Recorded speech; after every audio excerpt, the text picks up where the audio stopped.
She had 3 rules she never broke. Never blur the line between work and personal life. Never trust a man whose smile comes too easy. And never, not under any circumstances, show up at a powerful family's private event before you truly know who they are. Standing inside the Mancini family's marble ballroom, wearing a red velvet dress that Marco insisted on buying her, watching crystal chandeliers throw shadows across the ceiling like prison bars, she realized she had broken every single one of those rules. And the pieces were about to cut deep. "Stop fidgeting," Marco murmured against her ear, his hand sliding lower on her waist, not like comfort, more like ownership. "You look perfect." Perfect felt like a lie. The dress was too tight, too red, too expensive, the kind of dress that comes with expectations she couldn't afford to meet.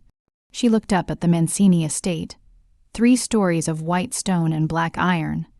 Less like a home and more like a fortress where people went in, but didn't always come out. Every window glowed with warm light, but there was nothing warm about the shadows moving behind the glass. "You said this was just dinner with your family." "It is." Marco flashed that easy smile, the same one that had completely disarmed her when he first walked into her studio, asking for private language lessons. "Sunday dinner, very casual. There are valets, Marco, and security checkpoints, and is that a string quartet? The founder's celebration is a family tradition." He squeezed her waist and guided her up the stone steps. "My grandfather started it 40 years ago when he built his first legitimate business. It's just family celebrating family." She had grown up an only child in a modest apartment where family dinner meant her mom, her, and whatever takeout they could afford. This felt like walking into a museum after hours, beautiful, expensive, and utterly forbidden. How many people count as just family? Maybe 30, 40 if the cousins flew in. He grinned, pulling her closer. "Relax, beautiful. Eat whatever my grandmother puts in front of you. And don't mention anything about tutoring Nico's behavioral issues unless someone asks directly." That feels like a trap. It's called being discreet. His voice carried an edge she had only heard once before when a parent at her studio had questioned her credentials. This family values loyalty above everything. Show them you can be trusted and they'll love you. The door opened before they even reached it. A woman in her 70s stood in the entryway, small, elegant, wearing a deep blue silk gown. Her silver hair was pulled back severely. Her eyes, dark and sharp and unnervingly focused, landed on her with the precision of a surgeon's scalpel. The temperature dropped 10 degrees. "Marco." Woman said, her voice like silk stretched over steel. "You're late." Nah, this is Sofia. Sofia, my grandmother, Madame Rosa Mancini. Mrs. Mancini." She extended her hand, her voice steadier than her heartbeat. "Thank you so much for having me. Your home is beautiful." Rosa looked at the offered hand for 3 full seconds. Then she took it. Her grip was cool, dry, and far stronger than it had any right to be. "Sofia." She tested each syllable like wine she hadn't decided to swallow. "The etiquette tutor. Marco says you're teaching Nico." "Yes, ma'am." "He's incredibly bright, and you're from the Bronx." It wasn't a question. Public schools, scholarship to college, a studio apartment you opened with a small business loan 3 years ago. Her blood went cold. Yes." Rosa released her hand and turned to Marco, speaking in rapid, quiet tones that made his jaw tighten and his easy smile become something sharp and defensive. Then Rosa looked back at her, and something shifted in her expression. Not warmth, but assessment. "Come inside before the soup gets cold," she said in clear, flat English. "If my grandson cares enough to bring you here, I suppose I should care enough to feed you." She disappeared into the house, leaving her feeling like she had just survived the first round of an elimination she hadn't known she'd entered. "That went well," Marco said. "How could you possibly tell?" "She didn't ask about your family medical history or your credit score." "Trust me, that's a victory." He guided her forward, his hand now feeling more like a leash than affection. "Just follow my lead. Everything's going to be fine." The interior of the estate was exactly what she had feared, museum quality. Marble floors reflected the light from crystal chandeliers. The walls were covered in what looked like original artwork, bold, modern pieces that probably cost more than her entire year's rent. A massive dining table dominated the formal room, set with enough place settings to feed a small army, each plate rimmed in gold. Voices echoed from deeper in the house, a mix of languages blending together in a symphony of conversation that felt more like controlled chaos than celebration. Marco led her through introductions that blurred together uncles, aunts, cousins whose names she immediately forgot, a sister-in-law named Carla who looked at her with something between pity and warning. "This is Marco's latest project," someone murmured, just loud enough for her to catch. "American." Another voice answered, "He always picks Americans." Easier to control, her stomach turned to lead. "Come meet my father," Marco said, seemingly oblivious or deliberately ignoring the whispers following them like smoke. Dante Mancini stood at the head of the living room, holding a glass of whiskey and speaking in low tones with two men in expensive suits. He was shorter than she had imagined, stocky and solid, with silver threading through his black hair. When he saw them approaching, he stopped mid-sentence. His eyes, the same dark, unreadable eyes as his mother, locked onto her. "So," he said in perfect, unaccented English, "this is her father. This is Sofia." "Sofia, my father, Dante Mancini." Dante studied her the way an art dealer studies a forgery. His gaze lingered on her dress, her shoes, the simple pearl earrings that had been her mother's. Then he smiled, warm, genuine, and somehow more terrifying than his mother's ice. "Welcome to our home, Miss Sofia." "Marco tells me you've worked wonders with our Nico. He's a wonderful student, Mr. Mancini, very intuitive. Please call me Dante." "We're not formal here." He gestured to the room, to the 30+ people in designer clothing drinking wine that probably cost more than her car. "You drink whiskey." Yes, thank you." "Good, Marco, get her a glass. The good one, not the cheap stuff." As Marco moved toward the bar, Dante leaned closer, his voice dropping to something almost conspiratorial. "My mother's worried you're after the family money," he said pleasantly. "My wife thinks you're too much of an outsider. I think." He paused, his smile never wavering. "I think you're exactly what my son deserves." It should have been a compliment. It felt like a curse. Before she could respond, the room shifted. Not physically, but the air pressure changed. The temperature dropped, and every conversation in the room stopped mid-word. Someone had entered the house. Carla appeared at her elbow, her voice barely a whisper. "He came. I didn't think he'd come." "Who?" Footsteps approached from the foyer, heavy, measured, deliberate. A man's voice called out from the entrance, low, rough, carrying the kind of authority that didn't ask for attention. It commanded it. Rosa's response from the dining room was sharp, almost pleased. "Luca." The name hit the room like a stone dropped in still water. Ripples of recognition, tension, fear. "That's Marco's older brother," Carla murmured, "the head of the family business. He usually skips these dinners. He never brings anyone." "He never?" And then the man who walked into the living room made her forget how to breathe. He was taller than Marco, broader through the shoulders, built like something designed to endure rather than charm. He wore a black suit that fit like a weapon, tailored perfectly to his frame. His hair was shorter than his brother's, styled back severely, revealing a face that was all sharp angles and controlled violence. A thin scar cut through his left eyebrow. Another disappeared into his collar, but it was his eyes that stopped her heart. Dark, intelligent, absolutely merciless, and currently locked directly on her with an intensity that felt like a physical grip around her throat. He stopped walking. She stopped breathing. The moment stretched strange, charged, dangerous, until Marco appeared beside her with 2 whiskey glasses, and something in his posture changed. His easy confidence became something harder, more territorial. "Luca," he said, and the casual word felt like a challenge. "Didn't know you were coming." Luca's gaze slid from her to his brother with visible effort, like tearing metal. "Father requested my presence." His voice was lower than Marco's, rough, like gravel and smoke. "You must be the reason. This is Sofia." "Sofia, my brother, Luca Mancini." Luca's eyes cut back to her. She felt that look everywhere, in her throat, her chest, the base of her spine. "Miss Sofia," he said, and her name in his mouth sounded like both a greeting and a verdict. "Mr. Mancini," she managed, her voice steadier than her pulse. "Nice to meet you." His jaw tightened almost imperceptibly. Likewise. He moved past them toward the dining room, his shoulder brushing Marco's in a way that looked accidental but felt like a warning. The room exhaled. She realized she had been holding her breath. "You okay?" Marco asked quietly, his hand finding her waist again, possessive in a way it hadn't been before. Fine. Your family is just intense. You have no idea. His grip tightened, but don't worry about Luca. He's all business. No charm. He'll probably ignore you all night. She glanced toward the dining room, where Luca had stopped to speak with his grandmother, his hand resting on the back of her chair with unexpected gentleness. As if sensing her gaze, he looked up. Their eyes met across 30 feet of marble and expensive furniture.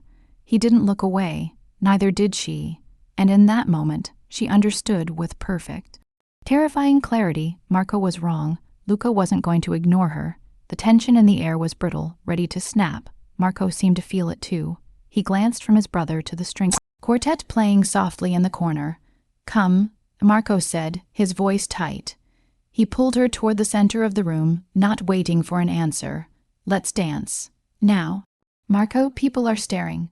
Let them stare. He pulled her into his arms, his grip almost painful. I want them to see you with me. I want him to see. They moved stiffly to the music. Marco wasn't dancing with her. He was parading her. Over his shoulder, she saw Luca watching from the bar, a glass of dark liquor in his hand. He looked bored, dangerous, and utterly focused. Marco. The sharp call came from the dining room. Rosa's voice. One word. Marco swore under his breath. He stopped moving, but didn't let go of her. I have to go. Stay here. Don't move. He marched toward his grandmother, leaving her stranded in the middle of the ballroom floor. She turned to retreat to the edge of the room, and nearly collided with a wall of black suit. Luca stood there. Up close, he smelled of cedar and something metallic, like rain on hot pavement. He didn't step back. He stepped closer, invading her personal space until she had to tilt her head back to meet his eyes. You dance well, he said, his voice low enough that only she could hear for a puppet. Excuse me. Luca's gaze dropped to her hand, to the ring finger that was currently bare but wouldn't be for long. Then he leaned in, his mouth brushing the shell of her ear. The heat of him made her shiver. Wrong brother, he whispered. She froze. What? He pulled back, his dark eyes unreadable. You're dancing with the wrong brother, Miss Sophia. Marco plays at power. I am power. Learn the difference before it kills you. Dinner is served. A staff member's announcement cut through the moment. Luca stepped back, the mask of indifference sliding back into place. After you. Dinner was an orchestrated performance of wealth and judgment. She sat between Marco and an uncle who spoke no English, trying to navigate silver, where she had only seen in period dramas. The tables stretched like an airport runway, polished dark wood reflecting the chandelier's cold light. 2 people sat in assigned seats that felt more like battle positions than a family gathering. Marco's hand found her knee under the table, possessive, clammy. Meant to reassure but only making her skin crawl. She had spent 3 months convincing herself his touch was affection. Now, with Luca's warning still burning in her ears, every casual caress felt like a claim being staked on property Marco didn't own. You're not eating, Marco murmured, his breath hot against her ear. My grandmother notices everything. She picked up her fork, stabbing at something delicate and expensive that turned to ash in her mouth. Across the table, Luca sat beside his father, his posture military straight, his focus seemingly on his plate. But twice no, 3 times as she had felt his gaze like a brand against her skin. He had called her collateral. The word had teeth. The meal ended near midnight. Marco disappeared with his father and uncles into a room with thick doors and thicker secrets. The women scattered to various sitting rooms, their laughter brittle and performative. She pleaded exhaustion, and Rosa's personal housekeeper led her through a labyrinth of hallways to the guest wing. Her room was beautiful in the way museums were beautiful, untouchable, lifeless. French doors opened onto a balcony overlooking gardens that looked silver-edged under the moonlight. The bed was a 4-poster monstrosity with silk sheets that whispered against her skin like warnings. She didn't sleep. At dawn, she gave up pretending and dressed in the clothes she had brought for the weekend. Simple black trousers and a cream blouse that felt like armor compared to last night's red dress. The house was silent, but it was the silence of held breath, not rest. She found the library by accident, drawn by the smell of old paper and leather. It was a 2-story cathedral of books with rolling ladders and stained glass windows that painted the floor in jewel tones. Her chest ached with unexpected relief. This was familiar territory. Books didn't judge. They didn't have hidden agendas. You're up early. She spun, her heart launching into her throat. Nico stood in the doorway, small and solemn in pajamas printed with cartoon characters that felt wrong in this house of marble and menace. He was 10 years old with his great-grandmother's sharp eyes and his Uncle Lucas' careful stillness. I couldn't sleep, she admitted, crouching to his level. How about you? He shook his head, stepping into the library with the caution of someone who had learned to test the ground before committing their weight. He held a tablet, his thin fingers gripping it like a lifeline. We have our lesson today, he said, his voice barely above a whisper. You promised we'd start the family history project. Right. The reason she was here in the first place before Marco had made her forget her purpose. She was Nico's tutor, hired because he was troubled. That was the polite word for selectively mute. That was the polite word for the 5 previous tutors who had quit within weeks. But Nico spoke to her. Not always, not loudly, but enough.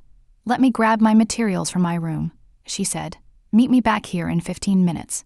He nodded and disappeared like smoke. 20 minutes later, they sat at one of the library's massive oak tables, surrounded by leather, bound family albums and archived documents that Rosa's assistant had provided with suspicious ease. The Mancini family tree was a gnarled thing, branches spreading across countries.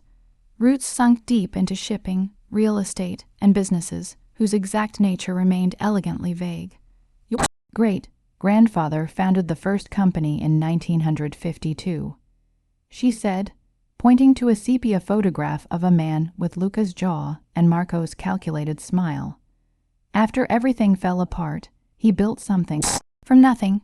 He built it with blood, Nico said quietly, her pen stilled. What? That's what Uncle Luca says.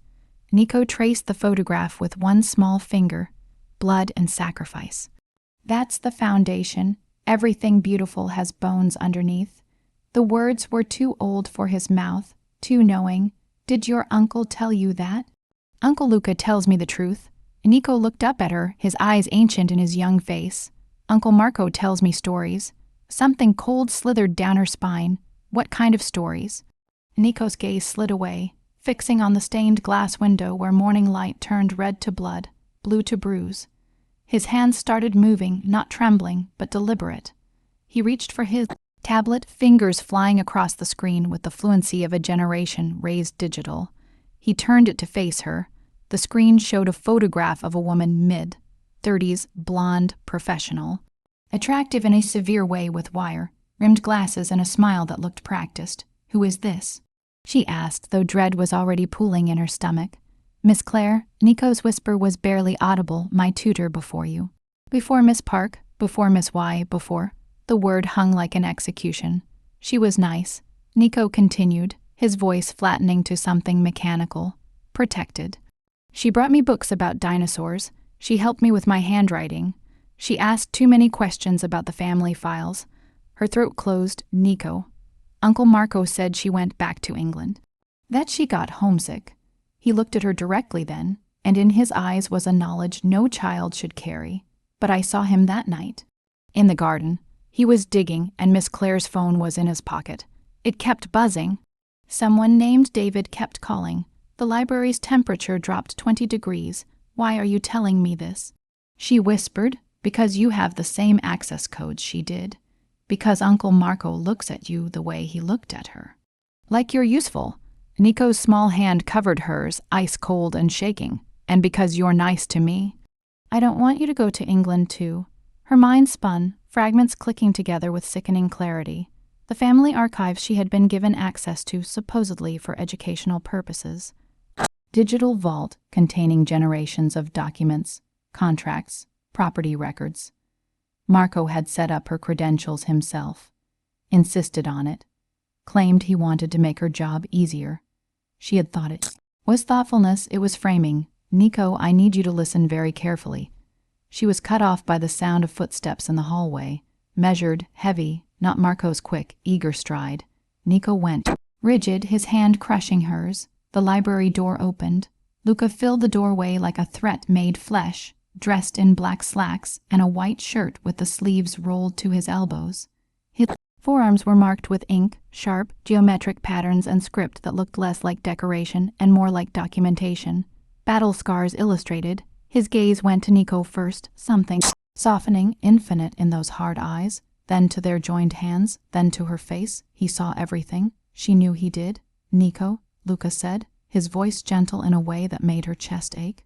Your grandmother wants you. Something about breakfast and proper nutrition.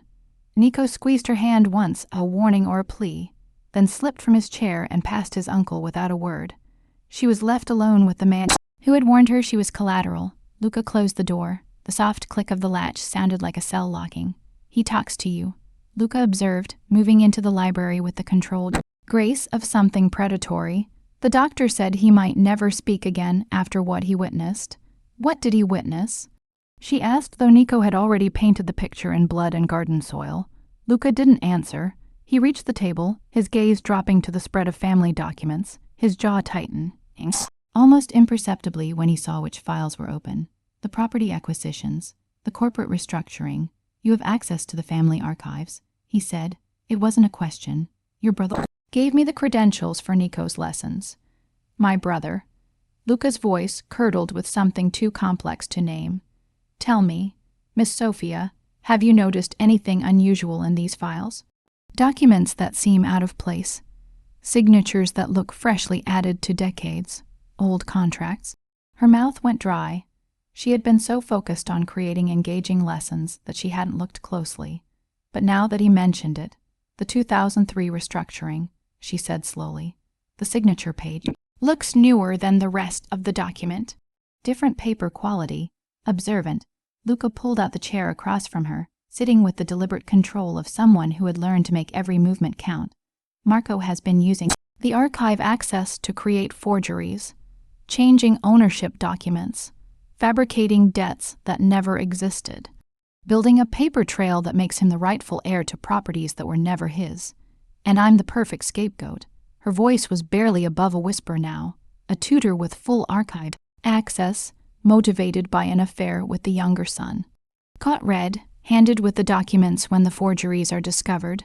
You'd take the fall, Luca said. Marco would play the heartbroken victim. The family would close ranks. You'd disappear into the legal system, if you were lucky. And if I wasn't lucky. Luca's silence was answer enough. Her hands shook.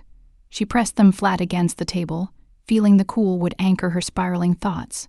Why are you telling me this? Why, warn me. Because Nico likes you. And what Nico cares about, I protect. Luca leaned back, his eyes never leaving hers. And because my brother needs to learn that some things aren't his to destroy. I'm not a thing, no. His gaze intensified, and she felt heat flood her face, her throat, her traitorous body. You're not. Which makes you even more dangerous to keep around. The words should have stung. Instead, they felt like recognition. What am I supposed to do? She asked. Pretend I don't know. Keep playing Marco's girl. And while he sets me up for, what, fraud? Murder? Yes. Luca's response was immediate, brutal, exactly that, because if you run now, he'll know someone warned you. He'll accelerate his timeline and people will die. Possibly starting with you and definitely including Nico, who's an inconvenient witness to at least 3 of Marco's previous cleanups. Her stomach heaved. You're asking me to be bait. I'm asking you to be smart. Luca stood, buttoning his cuff with meticulous precision. My brother is planning a takeover. He needs those forged documents to challenge my father's will, which currently names me as successor. Your archive access is his weapon. Your eventual arrest is his shield. Right now, you're valuable to him. The moment you're not, he didn't finish. He didn't have to. How long do I have? The family's annual board meeting is in 6 weeks. That's when he'll make his move. That's when he'll need you to take the fall. Luca moved toward the door, then paused. In the meantime, be the perfect girlfriend. Smile at family dinners. Let him parade you around. And for God's sake, don't let him know you can see the blade behind his back. And what will you be doing while I'm playing target practice? Luca looked back at her, and the expression on his scarred face was something between a promise and a threat. Building a cage strong enough to hold a rabid dog. Even if it's my own brother. He left without another word. She sat alone in the library as morning light turned the stained glass into fire and wondered which was more dangerous, the man who wanted to use her or the man who wanted to save her. Neither option felt safe, but only one felt inevitable. 3 days passed in careful performance. She played her role with the dedication of someone who understood the script had been written in blood. She smiled at Marco's jokes. She let him hold her hand during the evening walks through gardens that looked beautiful and felt like graveyards. She asked no questions about his late-night meetings or the phone calls he took thinking she couldn't understand. She was learning to understand a lot of things. Nico's lessons continued in the library, but now she paid attention to the documents with new eyes. She photographed nothing too obvious, but she memorized everything, the dates that didn't align, the signatures that looked too fresh, the property transfers that appeared on pages clearly inserted after original binding. Marco had been busy for years, and sloppy in the way men who thought themselves clever often were. She saw Luca only in passing, at breakfast where his presence turned the meal into silent warfare, or in hallways where his footsteps echoed like countdown timers. He never spoke to her directly, but she felt his attention like physical weight, protection or surveillance, she couldn't tell. Maybe there was no difference in this house. On the 4th morning, Marco found her in the glass-walled sitting room that jutted from the estate's eastern wing like a crystal addition. The space was filled with orchids that bloomed in forced perfection, their scent cloying and sweet. "There you are," Marco said, his smile bright and hollow. "I've been looking everywhere. I thought you had meetings all morning. Finished early. Besides, I wanted to give you something." He moved closer, his cologne expensive, aggressive, cutting through the orchid perfume. "Close your eyes." Every instinct screamed at her to run. Instead, she smiled and obeyed, feeling his hands guide her palm up. Something cold and heavy settled against her skin. "Okay." "Look." The ring sat in her palm like a coiled snake. It was old, genuinely old, not the manufactured antique of the estate's carefully curated decor. The band was carved with intricate patterns. The center stone was a ruby, the color of arterial blood, surrounded by diamonds that caught the morning light and threw it back like warnings. "Marco," she breathed, her heart hammering. "This is my grandmother's," he said quickly, taking the ring and sliding it onto her left hand before she could protest. "Well, my great-grandmother's originally. It's been in the family for generations. I want you to have it." The ring fit perfectly, of course it did. Marco had been planning this. "This is too much," she said, "because a woman surprised by a family heirloom should protest. I can't." "Possibly, you can." His hands captured hers, holding the ring in place like shackles disguised as jewelry. "Sophia, I know we've only been together a few months, but I've never felt this way about anyone. You're different from the women in my world. You're real, genuine. You see me, not my family name." The words should have been romantic. Instead, they felt like a closing trap. "I see you," she echoed, and meant it in ways he couldn't understand. "This ring is a promise." Marco's voice dropped to something intimate. "Something practiced when I take over the family business. When I'm finally free from my father's shadow and my brother's rules. I want you beside me. Not as a girlfriend, as my wife." Her throat closed. She had suspected he was using her, framing her, setting her up for destruction. But marriage, that was a level of commitment that made no sense unless he needed her legally bound to him, unable to testify, complicit in everything he had built. "I don't know what to say," she managed. "Say yes." His grip tightened, just shy of painful. "Say you'll wait for me. Say you trust me to build us a life away from all this." He gestured to the estate beyond the glass walls, away from my family's judgment, away from Luca's disapproval. Just us. Starting fresh, the fantasy was elaborate, the lie was exquisite. "Yes," she heard herself say. "Yes, I'll wait." Marco's smile blazed with triumph. He pulled her into a kiss that tasted like possession and victory, his hands claiming her waist with the certainty of ownership. She kissed him back and felt nothing but cold calculation. When he finally pulled away, slightly breathless, she forced herself to look down at the ring with appropriate wonder. "It's beautiful, but are you sure your grandmother won't mind? This seems like something that should stay in the family." "You are family now," Marco interrupted. "Besides, Rosa is traditional. She'll love that I'm following proper steps. Trust me, this makes everything easier." Easier for whom, she didn't ask. Marco's phone buzzed. He glanced at it, his expression flickering to annoyance before smoothing back to charm. "I have Take this business, but wear the ring, okay? Let everyone see that you're mine, mine. The word hung in the air like smoke after he left. She looked down at the ring, at the way the ruby caught light like captured fire. It was beautiful. It was terrifying. It was. That ring doesn't belong to this family. She spun. Lucas stood in the sitting room's doorway, his silhouette dark against the bright hallway behind him. He moved toward her with that predator's grace, his focus locked on her hand with an intensity that made her skin prickle. What? Give me your hand. It wasn't a request. She found herself obeying before conscious thought caught up. Luca captured her wrist, his grip firm, his rough fingers warm against her pulse point, and pulled her hand into the light. He studied the ring for 3 long seconds. Then he cursed low and vicious. "This is the Volkov ruby," he said, his voice tight with barely controlled fury. It belonged to the Volkov crime family before they were absorbed into the Russo family operations 15 years ago. It's been missing since the merger, presumed stolen during the transition. If you're caught wearing this, I'm the thief, she finished, her stomach plummeting, just like you said. Marco puts evidence on me. Then when it's discovered, you're arrested for grand larceny and trafficking stolen goods. International charges, federal jurisdiction. You disappear into the system for years. Luca's thumb pressed against her pulse, checking her heart rate or trying to calm it. She couldn't tell, and Marco gets to play the devastated partner who is fooled by the con artist. The family rallies around him. His debts to the Russo family are forgiven because he recovered their stolen heirloom. He's the hero, and I'm a cautionary tale. Luca's eyes lifted from the ring to her face, and the intensity there stole her breath. About what happens when outsiders try to infiltrate families. They don't understand. She tried to pull her hand back. Luca held firm. "Why are you telling me this?" she demanded, anger finally cutting through fear. "If you know all this, if you've known what he's planning, why let him keep?" "Because I need him to commit fully to his play." Luca interrupted. "I need him confident, arrogant, convinced he's won. A cornered animal is dangerous." His mouth curved into something too dark to be a smile. "An animal that thinks it's free, that's when you capture it permanently." "I'm not an animal, I'm a person. And I'm not your bait."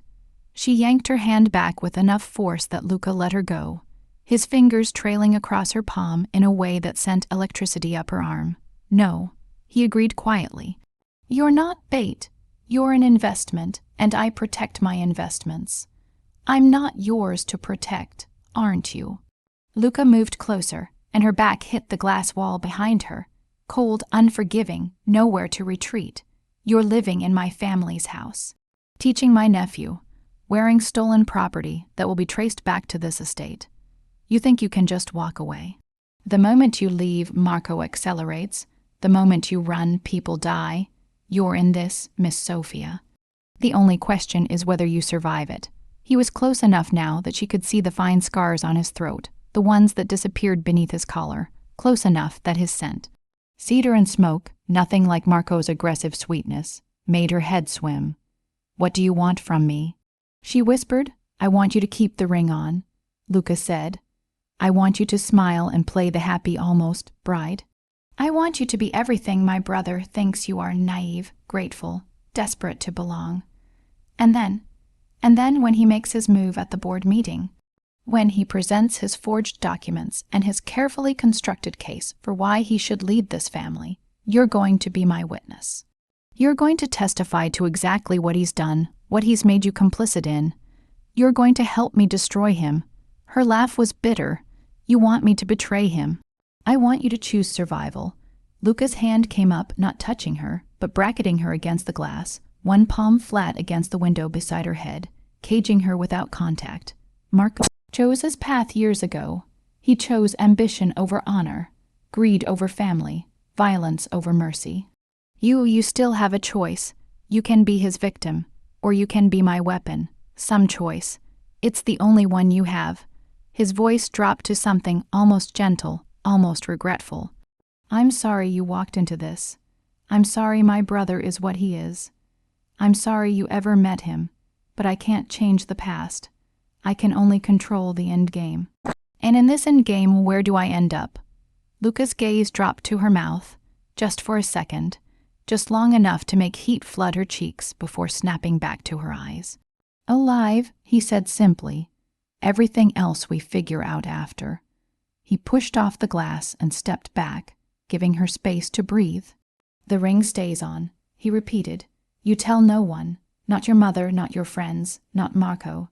You play the part, you wait, and when the time comes, you stand with me. Understand?" She looked down at the ring, at the ruby that was really a time bomb wrapped in platinum. "Do I have a choice?" "Everyone has a choice, Miss Sophia." Luca moved toward the door, pausing at the threshold. "Some are just bloodier than others." He left her alone in the glass room, surrounded by forced blooms and impossible decisions. She lifted her hand, watching the ruby catch light and throw it back in crimson fractals. On her finger, it looked like a wound, like a promise written in someone else's blood. She wondered whose blood would pay the price when this was over. She was terrified it might be her own. Sunday dinner at the Mancini estate was apparently a sacred ritual like prayer or sacrifice. She had been at the house for a week now. Too long, every instinct screamed. But Marco had convinced her to extend her stay with promises of romantic evenings that never quite materialized. He was busy, always busy with meetings and phone calls and late-night disappearances that left her alone in the guest room, staring at the ceiling and counting eggs, at routes she wasn't sure she'd ever use. The ring sat heavy on her finger. She had tried taking it off once in the privacy of her room and found it had been sized so precisely that removal required soap and determination. A ring that didn't come off easily. How thoughtful. Luca's warning echoed in her head. Play the part. Smile, wait. She was getting dangerously good at all three. The formal dining room had been set for 23 people.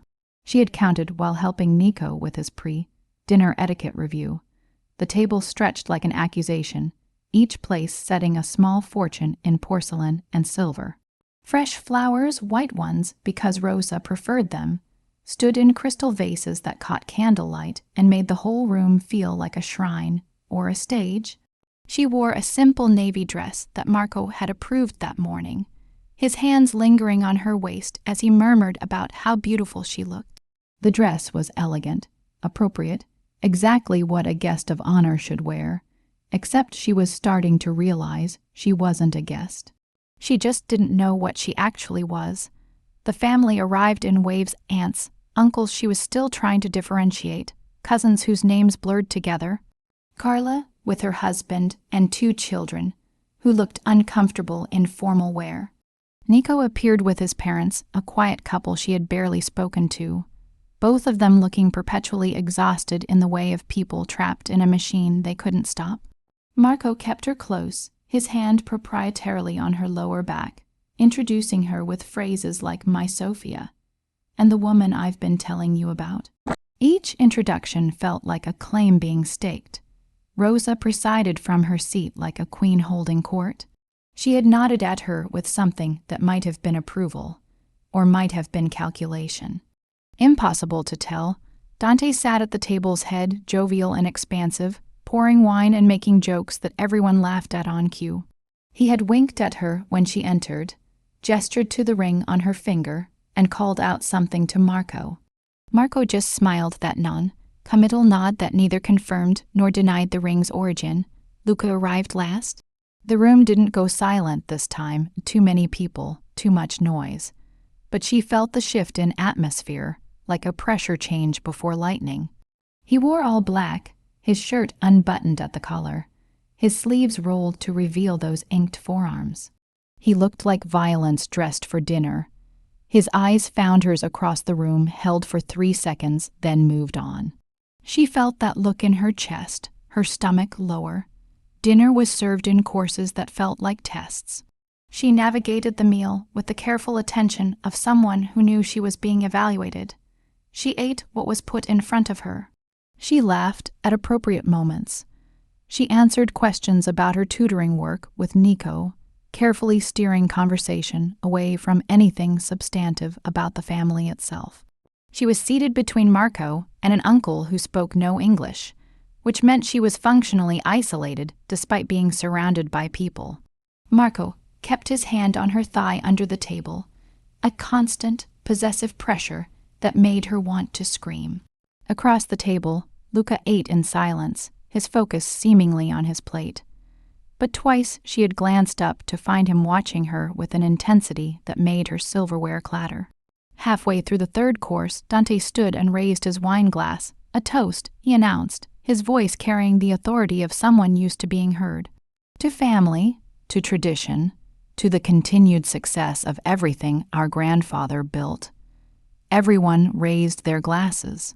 She started to do the same. Sophia, Dante continued, and her hand froze. While you're here, would you mind getting the water pitcher from the sideboard? I think several of us are running low. The request was pleasant, casual, delivered with a smile. The table went silent. Her stomach plummeted. She looked at Marco, waiting for him to laugh it off, to make a joke, to say literally anything that would clarify this was a misunderstanding. Marco smiled at her, encouraging. The pitcher's just behind you, beautiful. It's heavy, so be careful. The world tilted. She wasn't a guest. She wasn't even really Marco's girlfriend. Not in the eyes of his family. She was staff. Heat flooded her face, shame, fury, humiliation braiding together into something choking. Every eye at the table was on her, waiting. The aunt beside her looked sympathetic. Carla looked pained. Rosa looked satisfied, like a test had just been passed. Her hands shook as she set down her wine glass. She could refuse. She could walk out. She could make a scene that would echo through this family for generations. Instead, she stood with as much dignity as she could salvage, moved to the sideboard, and lifted the heavy crystal pitcher with hands that wanted to throw it through the nearest window. She made it to Dante's end of the table and started to pour. The sound of shattering glass exploded through the dining room. She jumped, water sloshing from the pitcher. Every head swiveled toward the source. Luca sat with his hand still curled around the stem of his wine glass. Or what remained of it. The bowl had shattered completely, crystal fragments glittering on the white tablecloth like diamonds. Red wine spreading like blood. His hand was cut, crimson running down his wrist, dripping onto his plate. He didn't move, didn't flinch, just stared at his father with an expression of absolute contempt. Luca, Rosa said sharply. Apologies. Luca's voice was soft, lethal. The glass was flawed, weak stem, poor craftsmanship. His eyes never left his father's face. Someone should have noticed before putting it on the table. The words weren't about the glass. He called to one of the household staff, a woman in her 50s who had been standing by the kitchen door. He spoke quietly, his tone gentle compared to the violence of the shattered glass. The woman hurried forward, and Luca gestured to her, still frozen with the pitcher, still standing at his father's elbow like a servant. The housekeeper took the pitcher from her hands with a quick, respectful nod. Then she gestured toward her seat. The meaning was clear. Sit, you don't serve here. She moved back to her chair on autopilot, her entire body numb. Marco reached for her hand under the table, squeezing. You okay? He whispered. Sorry about that. Father's just old, fashioned. He doesn't mean anything by it. She looked at him. At this man she had kissed, believed, almost loved, and saw a stranger. Someone who had watched her be humiliated and done nothing. Someone who had smiled while his father reduced her to help, of course. She heard herself say, I understand. But across the table, Luca was wrapping his bleeding hand in a napkin, his jaw tight, his eyes burning with something that looked like fury and tasted like protection. And she understood suddenly and completely what he had meant when he said she had to choose. Marco had made his choice.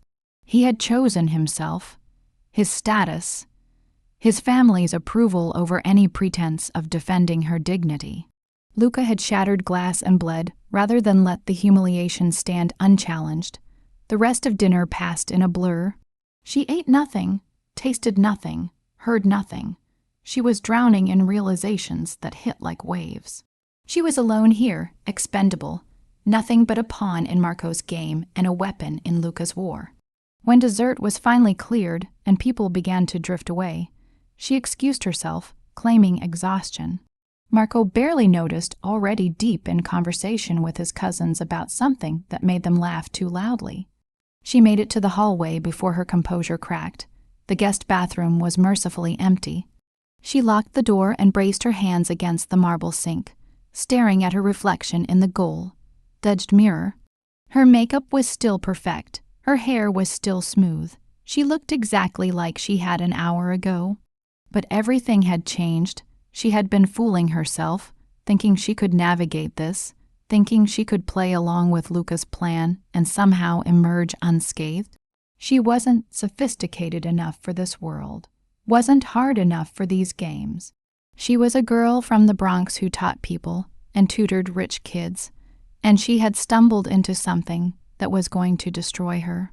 The ring on her finger felt like a shackle. Miss Sophia, her head snapped up. Luca stood in the bathroom doorway, which was impossible because she had locked it.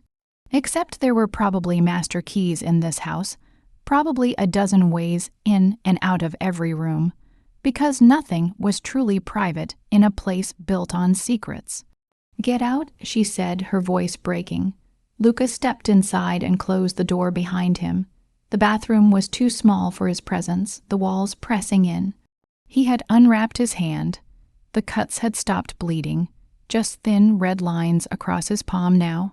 "Are you all right?" he asked quietly. "Does it matter?" "Yes." The word was simple, absolute. She laughed, the sound bitter and ragged. "Your father just made me serve wine like hired help while your brother smiled and watched. And you want to know if I'm all right. I'm living in a nightmare. I'm wearing a stolen ring.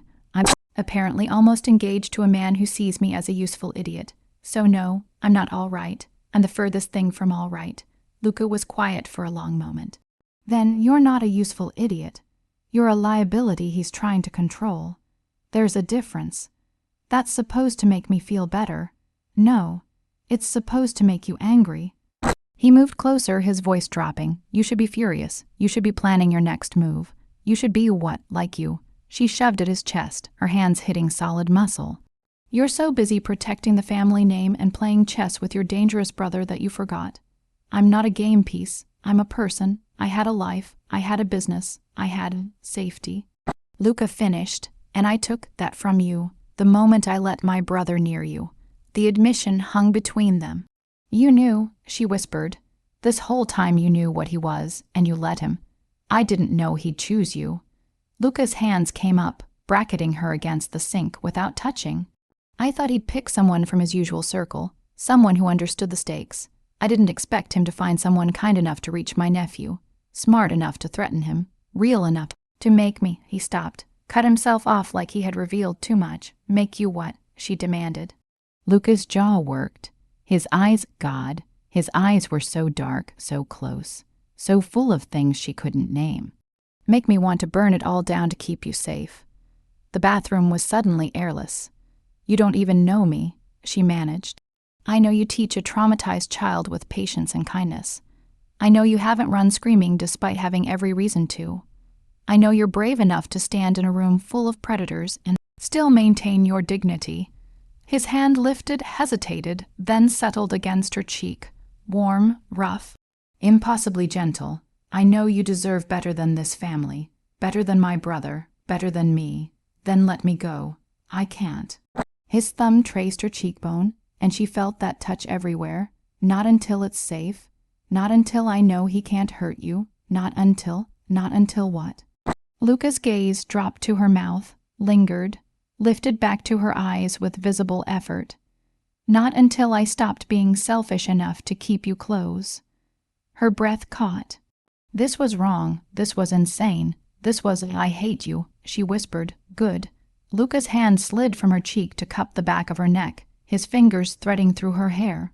"Hate me, blame me. Just don't forgive my brother. Don't let him make you doubt yourself. What happened tonight wasn't about you. It was about him establishing control. And what is this?" She gestured between them at the impossible tension crackling in the air. "What are you establishing?" "Alliance," Luca said roughly. "Or at least that's what I'm trying to convince myself this is. And what is it really?" His forehead dropped to rest against hers, just a point of contact.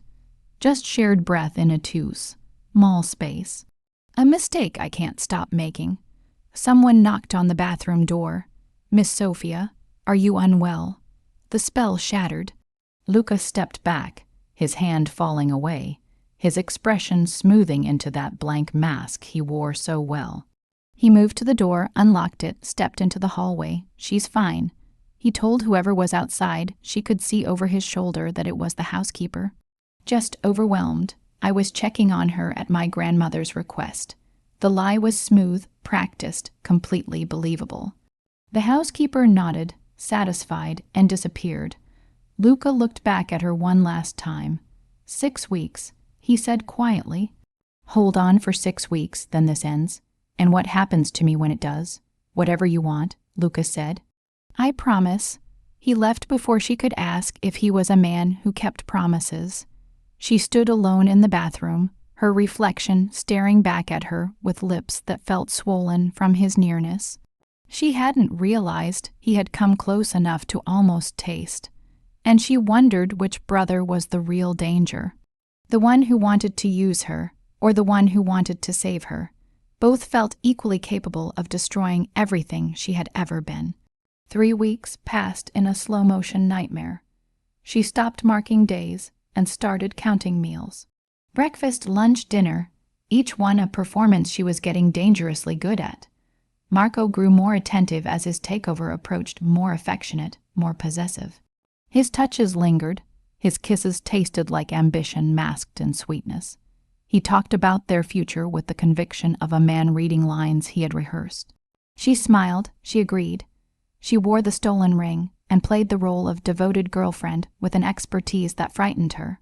At night, alone in her room, she cried silent tears into silk pillowcases and planned escape routes she knew she would never use. Not yet. Not until Luca's carefully constructed trap was sprung. Not until she could walk away knowing Nico was safe. The boy had become her anchor. His lessons were the only genuine thing in this house of mirrors. He spoke more now, whole sentences sometimes, usually about dinosaurs or space, or the uncomfortable questions that children asked when they hadn't yet learned to perform. Do you love Uncle Marco? He had asked once, his voice careful. I care about him. She had answered, because the truth, I don't know who he really is, would terrify them both. Uncle Luca says caring and loving are different. Nico had looked up at her with those two old eyes. He says love means you'd bleed for someone. Caring just means you'd prefer they didn't bleed on you. The philosophy of a man raised in violence. She saw Luca in fragments at meals, in hallways. Once in the library, when she had arrived early and found him reading, his profile stark against the morning light. They didn't speak beyond pleasantries when others were present, but sometimes she would feel his attention like heat against her skin, turn and catch him watching with an expression that made her forget to breathe. The board meeting loomed, 3 weeks, 2 weeks, 1. And then on a Tuesday morning, when spring light made the breakfast room look almost innocent, everything accelerated.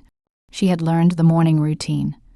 Rosa took tea at 7 sharp, green tea, prepared a specific way, served in the porcelain cup that had belonged to her mother. It was a ritual, a meditation, a daily affirmation of tradition. Marco had suggested 2 days ago that she prepare it. A gesture, he had said, to show respect, to prove you're learning our ways. It had felt like a test.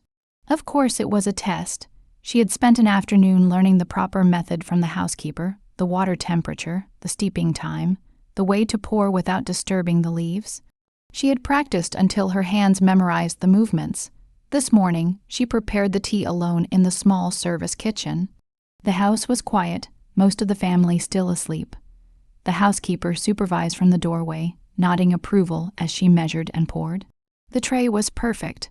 The cup steamed gently. The morning light through the windows made everything look clean, simple, safe.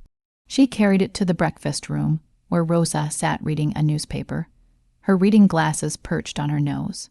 Dante sat at the table's head, scrolling through his phone. 2 uncles were discussing something in rapid conversation. Your tea, Mrs. Mancini, she said softly, setting the cup beside Rosa's elbow. Rosa looked up, surprised. You prepared this? Yes, ma'am. I hope it's acceptable." Something that might have been approval flickered across the older woman's face. "Sit, child, have your own breakfast." It felt like acceptance, like progress. She sat, accepting coffee from the housekeeper, feeling warmth bloom in her chest. Maybe she was paranoid. Maybe Marco was just ambitious, not murderous. Maybe Dante lifted Rosa's teacup, taking a sip of his mother's tea in that casual way family members did. He smiled at her. "Well done, this is." The words died. His face went gray. The cup fell from his hand, shattering on the marble floor, tea spreading like flood water. Dante grabbed his throat, his eyes bulging, foam starting to form at the corners of his mouth. Rosa screamed. The uncles lunged from their chairs, and she sat frozen, watching the head of the Mancini family collapse, seizures racking his body as the poisoned poison. There was poison. How was there poison? Did its work? The room exploded into chaos. Someone shouted for a doctor. Someone else grabbed their phone, calling emergency services in a panic. Rosa was on the floor beside her son, cradling his head, screaming at him to stay awake. She couldn't move, couldn't breathe. Her hands shook violently as her mind tried to process what she was seeing. She had made that tea. Her hands, her measurements, oh God. The breakfast room doors slammed open. Security poured in 4 men with guns already drawn. One of them grabbed her, yanking her from her chair with enough force to nearly dislocate her shoulder. She cried out, dropped to her knees, tasted blood where her teeth cut her lip. She made the tea. Someone shouted. "She poisoned him." "No," she gasped. "No, I didn't. I wouldn't." A gun pressed against the back of her head. Cold, unforgiving, "Wait." Rosa's voice cut through the chaos. "Don't you dare, not until we know." "I saw her." Marco's voice. Her head snapped up, and there he was in the doorway, wearing casual clothes, his hair mussed from sleep, his face a perfect mask of shock and grief. "I was coming down for coffee. I saw her in the service kitchen. She was adding something to the tea. I thought it was honey. Oh my God, oh my God." He looked at her with eyes full of false tears. "Sophia, what did you do? The performance was flawless." "You're lying," she said, her voice breaking. "Marco, please." "I didn't. I'm sorry." He looked at her with manufactured heartbreak. "I'm so sorry. I wanted to believe you were different. I wanted, but you were using me, getting close to steal from us, and now my father—" "Shut up," she screamed. "You set me up. You gave me the ring. You suggested I make the tea. You." The gun pressed harder against her skull. "Shut your mouth. Where's the teapot?" A new voice, sharp with authority. An older man in a suit despite the early hour. If she poisoned the tea, the pot should still be contaminated. The housekeeper hurried from the service kitchen, carrying the pot on a tray. "Here, sir, she used this. Don't touch it directly. We'll need it tested." The man took the pot carefully. "In the meantime," he looked at Rosa, "she stays exactly where she is until we know what happened to my son." Rosa stood, her face carved from stone, grief and fury making her look ancient and terrible. "If he dies," she said quietly. "She dies slowly. Do you understand me, girl?" She understood. She understood that Marco had poisoned his own father, framed her perfectly, and was about to watch her be executed for his crime. Let her go. Every head turned. Luca stood in the doorway. He was fully dressed, dark suit, like he had been awake for hours. His face was blank, emotionless, but his eyes burned with something that made the security holding her take an involuntary step back. "Luca," Rosa said, "your father, I know." Luca moved into the room with that controlled grace, his focus flicking to his father's prone form, still breathing, barely, before settling on her. "I also know that teapot isn't the source." "What?" Marco's voice climbed with performative confusion. "What are you talking about? She made the tea, I saw." "You saw what you wanted me to think you saw." Luca's voice cut through the room. "But you made a mistake, little brother. Father didn't drink from the pot. He drank from Mother's cup. The poison wasn't in the tea. It was in the cup itself." Silence. "That's insane," Marco said. "Why would Miss Sophia? She's been here 3 weeks. She's been supervised in every kitchen, every room, every moment. She has no access to purchase poison, no knowledge of our family routines beyond what you've told her, and absolutely no motive to harm Father, whose goodwill she would need if she were actually trying to marry into this family. Luca's logic was surgical, precise. But someone who wanted to frame her, someone who had access to Mother's personal china, someone who suggested she prepare tea this specific morning. His gaze locked on his brother. That person had motive, means, and opportunity. You're insane. Marco's performance was cracking. You think I'd hurt my own father. I think you'd burn the world to take his throne. Luca gestured to the older man. Director Kim, test the pot. You'll find it clean. Then test the cup. You'll find it soaked in enough poison to kill 3 men. And then check the security footage from Mother's room last night. You'll see someone entered at 2 in the morning to tamper with her china cabinet. This is ridiculous, Marco said, but he was backing toward the door. I don't have to listen. You'll stay where you are. Rosa's voice was frost. Director Kim, do as Luca says, now. The next 10 minutes passed in suspended horror. Paramedics arrived, rushing Dante toward the ambulance.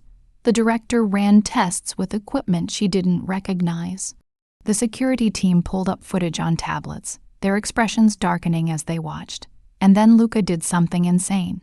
He picked up the teapot, the one that supposedly held poison, and before anyone could stop him, poured the remaining tea into a clean cup and drank it down in 3 long swallows.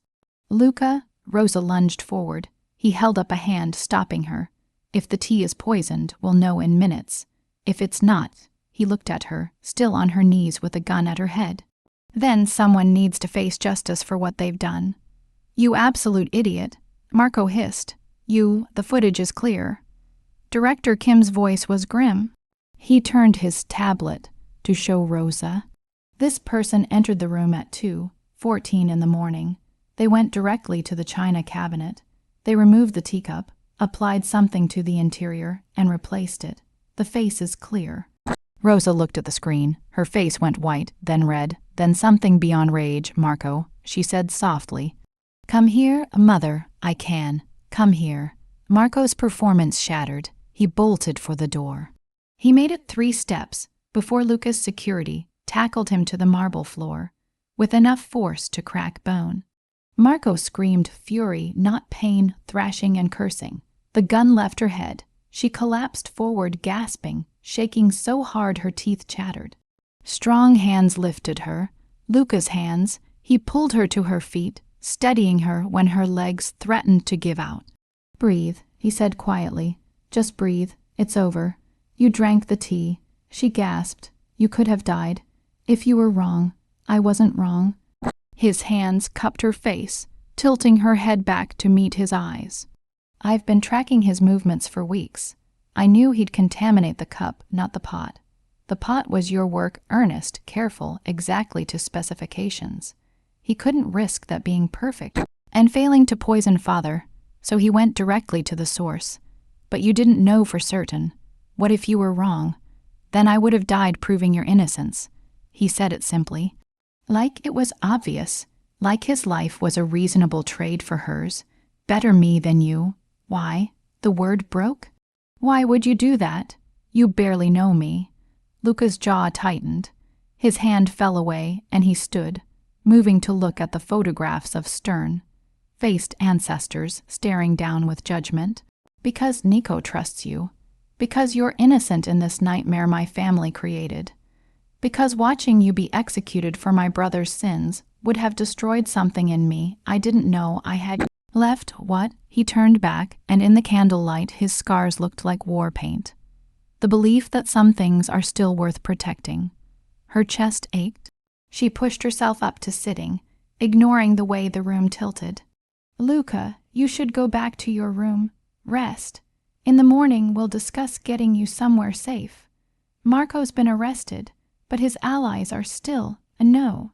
He stopped mid-sentence, his eyes narrowing. No, I'm not leaving. She forced herself to stand, her legs shaking but holding. You drank poison for me. You shattered your family to save me. You think I'm going to run now? Yes.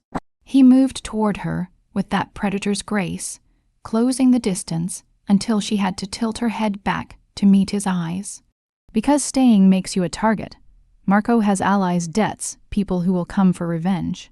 You're safer far away from this house, this family, from me. I don't want safe. The words came out fierce, surprising them both. I want justice. I want to see this through. I want. Luca's hands came up to frame her face, his grip just shy of bruising. What do you want, Sophia? You, she thought. I want you, and that's insane, and I don't care. Instead, she lifted her hand to his chest, feeling his heart hammer against her palm. I want to stop being afraid. I want to stop feeling powerless. I want. His mouth crashed against hers, cutting off words, thoughts, sanity. The kiss was nothing like the careful seduction she had experienced with Marco. This was claim and conquest, desperation wrapped in fury, his hands tangled in her hair, tilting her head back to deepen the angle, his mouth moving against hers with an intensity that should have frightened her. She met him with equal ferocity, her hands fisted in his shirt, pulling him closer, needing to feel something real after days of performance and lies. He tasted like smoke and dark promises, like danger she wanted to drown in. His teeth caught her lower lip, not quite biting, just testing. She gasped against his mouth, and he gentled immediately, the kiss shifting from attack to something deeper, more devastating, his hands sliding from her hair to her waist, pulling her flush against him until every solid inch of his body pressed against hers. Sophia. Her name in his mouth was prayer and curse. We can't. You don't understand what this means. Then tell me. She pulled back just enough to meet his eyes, her hands still fisted in his shirt. Tell me why you're looking at me like you want to devour me and protect me at the same time. Because in this family, there's no difference. His forehead dropped to rest against hers, his breath ragged. We destroy what we love. We consume it. My grandfather loved my grandmother so much he killed 3 men who looked at her wrong. My father loved my mother until she couldn't breathe without his permission. Love in this family isn't soft. It's obsession with a body count. I'm not afraid of you. You should be. But his hands tightened on her waist, pulling her impossibly closer. I've done terrible things for less than what I feel when I look at you. I've burned down empires for slights that pale compared to what Marco tried to do. If you stay, if you let this happen, I will own you completely. Is that what you want? Her heart hammered against her ribs. Every rational part of her brain screamed to run, to get out while she still could. But rationality had abandoned her somewhere between poisoned teacups and stolen rings. Yes, she whispered. Yes, that's what I want. The sound he made was somewhere between a growl and a prayer. Then he was kissing her again, walking her backward until her legs hit the platform, falling together into silk cushions, his weight pressing her down, his hands moving across her body like territory he was claiming. She arched into him, her own hands exploring the landscape of muscle and old scars beneath his shirt. He was all heat and controlled power, every movement calculated even in passion. His mouth left hers to trail down her throat, teeth scraping against her pulse point.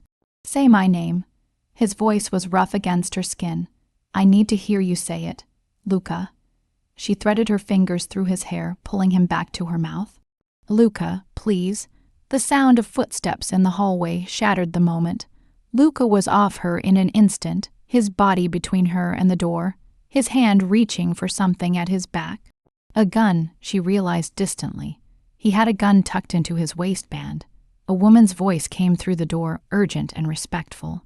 A rapid exchange followed that she couldn't parse. Luca's posture relaxed fractionally. He responded in a low, commanding tone, then turned back to her. Your mother is on the phone. She's been calling the estate repeatedly, threatening to contact the police if she doesn't speak to you immediately. Reality crashed back like cold water. She scrambled up, smoothing her dress, her hair, trying to erase evidence of what had almost happened. I need to talk to her, Sophia. Luca caught her wrist as she moved toward the door. This conversation isn't finished. She looked back at him. This dangerous, beautiful man who had nearly died for her, who had kissed her like salvation and damnation wrapped together. I know, When this is over, when Marco is dealt with permanently, you'll have a choice to make. His grip tightened. Stay or run, but understand if you stay, you're mine. No half measures, no safety net. Just us and whatever comes after. And if I run, his smile was blade, sharp. Then I'll let you go, once. But if you ever come back, even years from now, even by accident, I will never let you leave again. That's the only mercy I can promise. She pulled her wrist free, her heart hammering. That's not mercy. That's a threat. In this family, Luca said softly. They're the same thing. She left him standing in the shrine room, surrounded by ancestors who had probably built their empires on similar threats disguised as promises. And the terrifying part, she was already calculating how to stay. 48 hours after the poisoning, the estate felt like a place where the living were just visiting. Marco had been locked in the cellar, a prison disguised as wine storage, all stone walls and iron doors that didn't open from the inside. Dante remained hospitalized, stable but unconscious, his survival uncertain. The family council had been summoned from across the country. Converging like sharks scenting blood, she existed in a strange space between prisoner and guest. She was no longer a prisoner, but she wasn't free either. Guards followed her at a distance, ostensibly for protection. But the locked doors and monitored phone calls told a different story. She was leverage, a witness who knew too much to be released and too useful to be silenced. She had seen Luca only in passing, surrounded by men in expensive suits, orchestrating something, building a case, preparing for war. Each time their eyes met across crowded rooms, the air charged with everything unsaid. The kiss in the shrine room burned between them like a brand. On the third morning, Marco escaped. She learned about it from Nico, who appeared in her room pale and shaking, his tablet clutched to his chest. Uncle Marco is gone. The guards are looking everywhere. Uncle Luca is very angry. The house erupted into controlled chaos. Men in dark suits spoke urgently into phones. Vehicles screamed down the driveway. Rosa's voice carried from the main hall, sharp with command and fury. She was ordered to stay in her room. She lasted 20 minutes before cabin fever drove her to attempt the door. Unlocked surprisingly, she made it to the library before a guard intercepted her, one of Luca's men, young and nervous. Miss Sophia, you should return. I need to speak with Luca. Mr. Mancini is unavailable. Security protocols require. A phone rang. The guard answered. His expression shifted from confusion to alarm. He thrust the phone at her. For you. Hello, Sophia. Marco's voice. Warm, familiar, and utterly wrong. Thank God. Are you okay? Has Luca hurt you? Her blood went cold. What? I know you must be terrified. I know my brother has you convinced I'm some kind of monster, but please listen. The family is in danger. The Russo organization is coming for revenge over that ring. My father is dying because I tried to protect him from their poison, not hurt him. Luca is using you as bait to draw them out. The lies were masterful, delivered with desperate sincerity. Marco, that's not. I can get you out. There's a service entrance on the east wing. Third door past the kitchen. No cameras. Meet me there in 10 minutes. I have a car, cash, everything we need. We can disappear. Start over, just like I promised. Why would I trust you? His voice cracked with performative emotion. Because despite everything, I still love you. Because you're in danger as long as you're in that house. Because in 10 minutes, the Russo family is going to breach the perimeter and everyone inside becomes collateral damage. Her mind raced. This was obviously a trap. Marco wanted her for leverage, for insurance, maybe to tie up a loose end. But Luca had also taught her something in their brief, intense encounters. Sometimes the only way to spring a trap was to walk into it willingly. The East Wing service entrance, she repeated. 10 minutes of thank God, I'll keep you safe. I promise. He hung up. The guard stared at her, uncertain. Get Luca, she said quietly. Tell him Marco just called. Tell him I'm meeting him at the East Wing entrance in 8 minutes. You can't possibly be. 7 minutes now. A move. The guard bolted. She didn't wait to see if the message would reach Luca in time. She moved through the house with purpose, mapping the route in her head. The east wing was older, part of the original structure before the renovations. She had explored it with Nico during their lessons on architecture. The service entrance was exactly where Marco had said, a heavy wooden door that opened onto a stone pathway winding through the garden. Dawn was just breaking. The sky was pearl gray, the air cold enough to sting. A car idled at the end of the path, black, windows tinted, engine running. Marco emerged from the driver's side, his smile brilliant and false. He wore casual clothes, his hair disheveled, playing the role of desperate man on the run. You came, I wasn't sure you would. You said I was in danger. You are, we both are. He moved toward her, hands outstretched.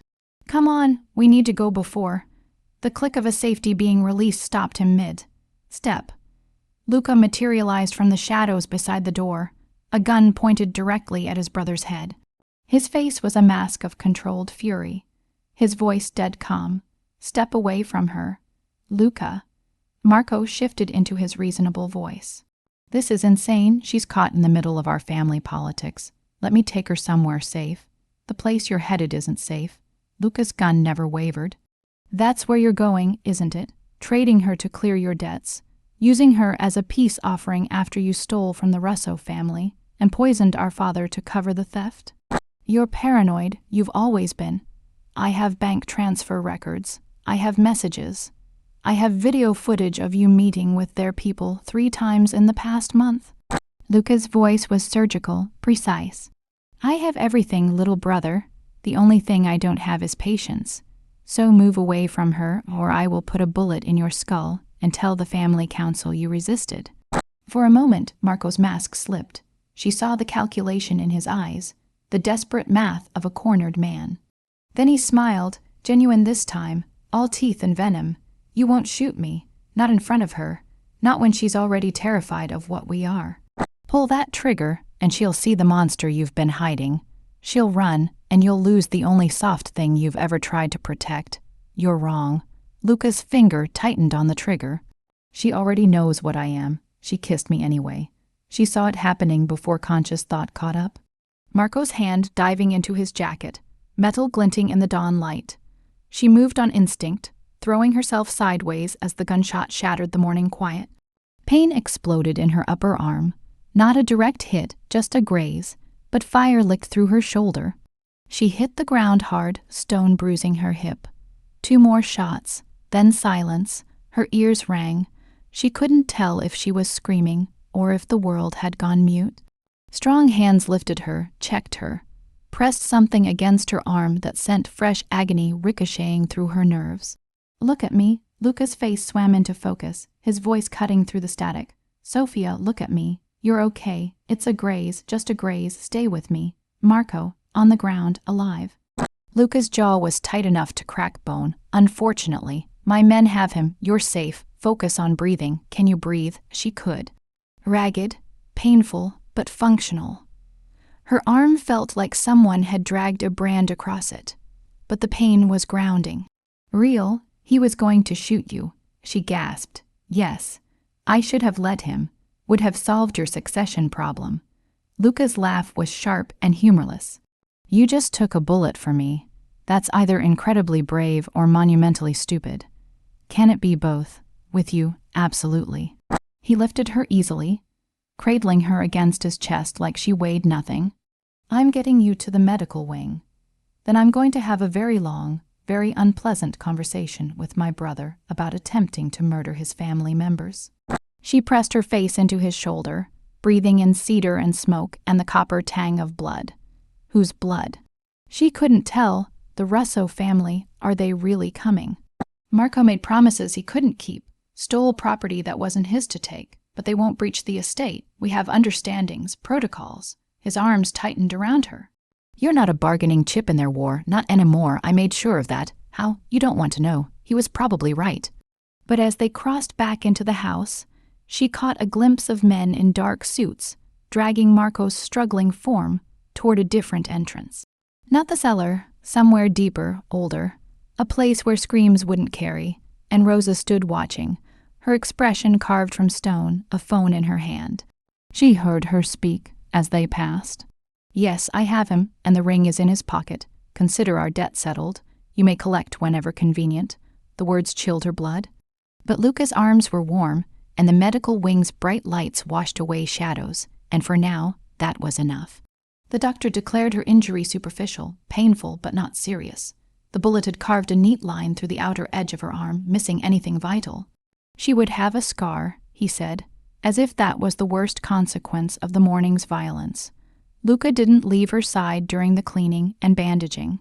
He stood with his arms crossed, watching the doctor work with an intensity that made the older man's hands shake. When it was finished, Luca dismissed him with a curt nod. They were alone in the medical wing's private room. "You should rest," Luca said, but he made no move to leave. "Where's Marco?" His expression shuddered. "That's not an answer. It's the only one I'm giving you." He moved to the window, his silhouette dark against the morning light. "Rosa made a deal with the Russo organization. Marco for debt forgiveness and a neutrality agreement. They'll collect him tonight. What will they do to him? Nothing permanent. He'll be returned eventually, broken, humiliated, no longer a threat to anyone." Luca's voice was empty of emotion. "It's more mercy than he deserves. You could have killed him in the garden. You had the shot." "I know. Why didn't you?" He turned from the window, and the expression on his face made her chest ache. "Because you were watching. Because I didn't want that to be the last thing you saw before you ran. Because I'm selfish enough to believe that some part of you might stay if I didn't become a monster in front of your eyes." Luca. The door slammed open. Nico stood in the hallway, his small chest heaving, his eyes wild with terror. "They're coming." Luca was across the room in 2 strides. "Who's coming?" "Uncle Marco's men, the ones with the snake tattoos. They have guns. They're at the gate. They're saying, if we don't release Uncle Marco by sundown, they'll burn the house down with everyone inside." Her stomach plummeted. "Marco's private soldiers," Lucas said, his voice going deadly calm. "The ones he hired as insurance in case his plan failed. Somehow he got word to them before we locked down communications." He looked at Nico. "Where's your grandmother?" "In the main hall, setting up for the memorial ceremony. Tonight is the anniversary of the family founder's death." A sacred ritual that required all family members present. Perfect timing for a massacre. Luca cursed. Vicious and creative. Then he looked at her. "Can you walk?" "Yes." "Then move, both of you." He was already on his phone, barking orders. "We're going to the panic room. Full lockdown. No one in or out until no." She surprised herself with the word. Luca's eyes cut to her. "Dangerous. This isn't negotiable." "You're right, it's not." She forced herself to stand despite her arm screaming protest. "Those men want Marco. Use me as bait. Tell them I'm the key to where he's being held. Draw them into the main hall during the ceremony when the family is together. Then what?" Luca moved toward her, his face a thunderstorm. "They execute you in front of everyone. I didn't survive a week of you nearly dying to watch you volunteer for it. You said the main hall has special acoustics from your great-grandfather's renovation. High-frequency capability in the walls for security." She had learned this during lessons with Nico, teaching him about architecture and sound. "If I can trigger the alarm system, it'll disorient anyone not wearing protection. Your men will have the advantage.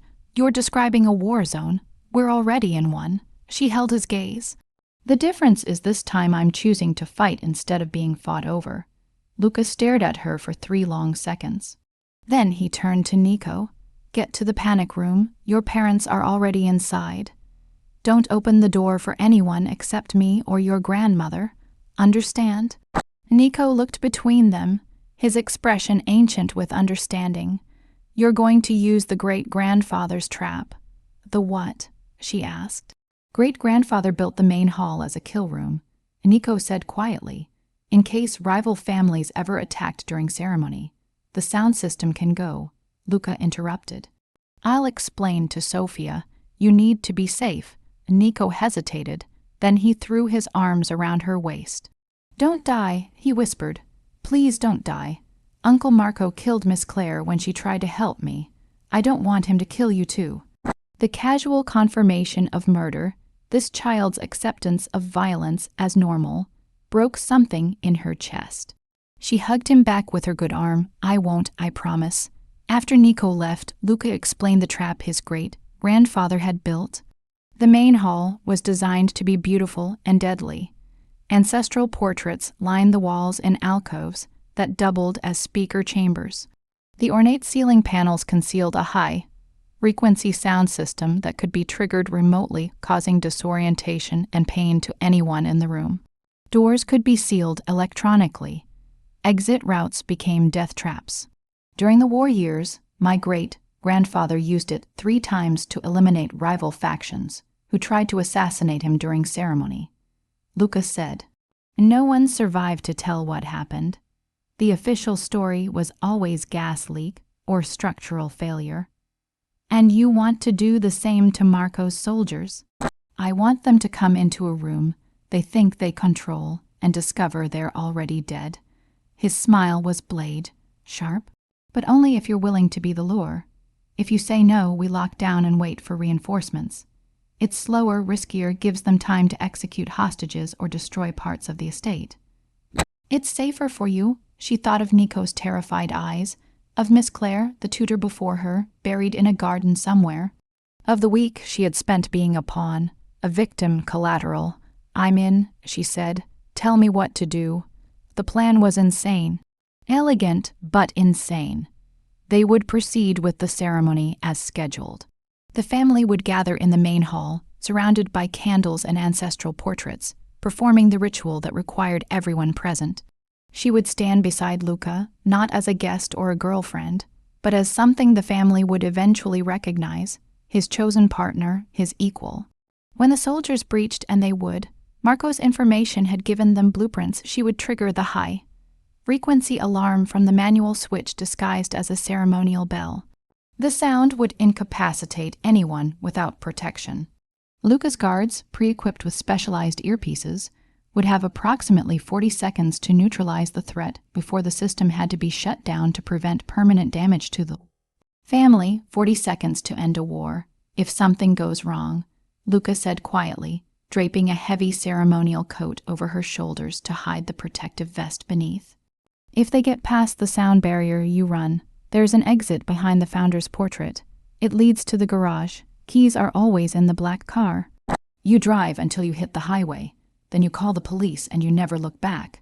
"I'm not leaving you," she said. "Sophia, I'm not leaving you," she repeated, catching his hands. "You drank poison for me.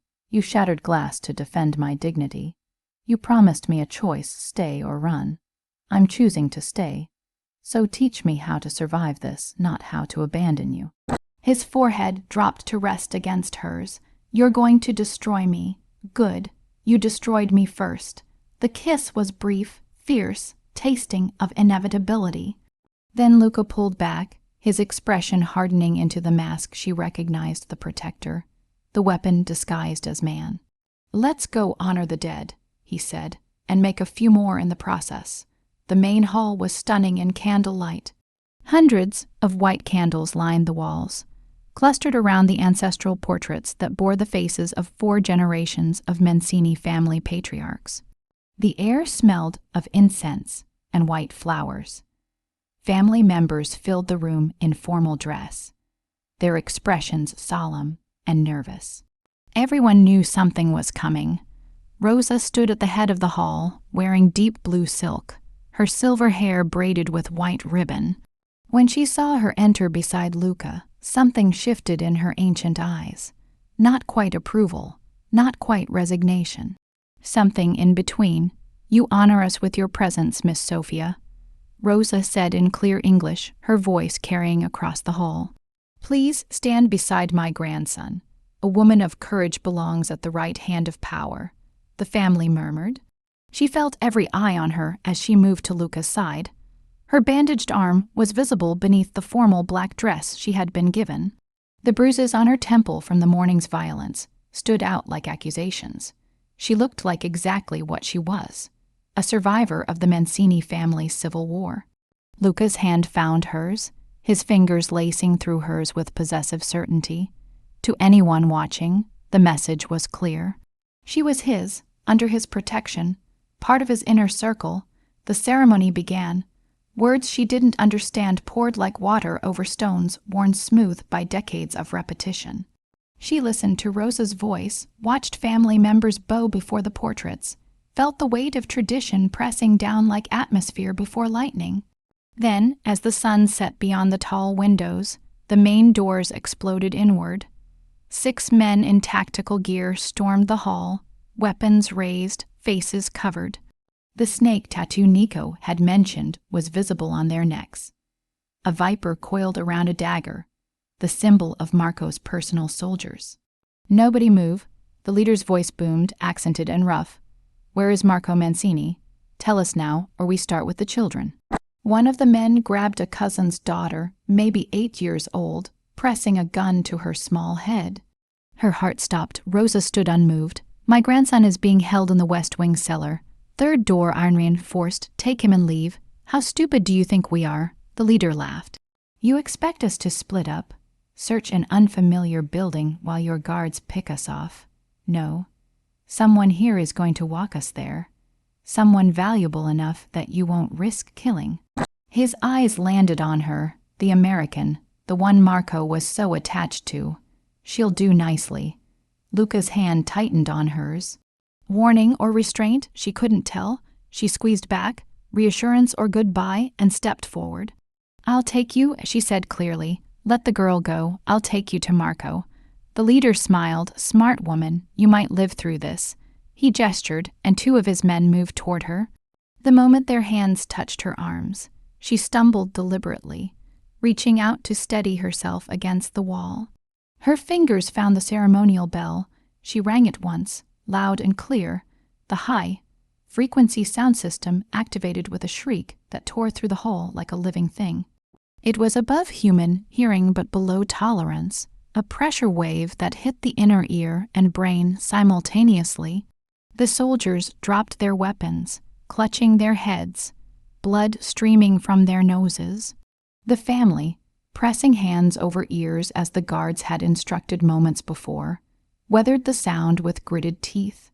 Luca's guards moved like shadows given form, 40 seconds of absolute chaos, shots fired but missing their marks, hands fumbling for weapons that had clattered to the marble floor, bodies hitting the ground, unconscious or worse.